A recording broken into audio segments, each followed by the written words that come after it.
మీ టూత్పేస్ట్లో ఉప్పు ఉందా? As a dentist today I want to tell you something very interesting. ఇన్స్టాగ్రామ్లో కానీ ఫేస్బుక్లో కానీ పోస్ట్ చేస్తూ ఉంటారు.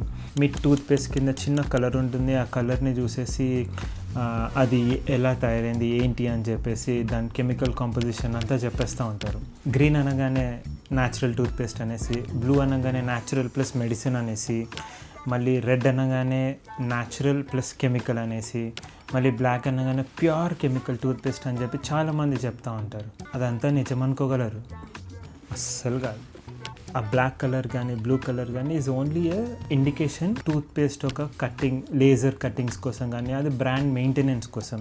ఒకవేళ నిజంగా ఇంగ్రీడియంట్స్ ఏమున్నాయో తెలుసుకోవాలనుకుంటున్నారా, జస్ట్ టూత్పేస్ట్ వెనకాల ఒకసారి తిప్పండి, అక్కడ మీకు క్లియర్గా ఇచ్చేస్తారు వాళ్ళు. ఫ్లోరైడ్స్ కానీ, అబ్రెసివ్ కానీ, స్వీట్నెస్ కానీ, హెర్బల్స్ కానీ, దాని ఒక కాంపోజిషన్ చూసుకోవచ్చు. మీరు చూసుకొని మీకు ఏది కరెక్టో డిసైడ్ అవ్వచ్చు. లేదు ఇదంతా నాకు ఎందుకని అనుకుంటే జస్ట్ కమెంట్లో ఒక టూత్పేస్ట్ అని కమెంట్ చేయండి, నేను మీకు డిఎంలో ద బెస్ట్ రికమెండేషన్ మీకు ఇస్తాను.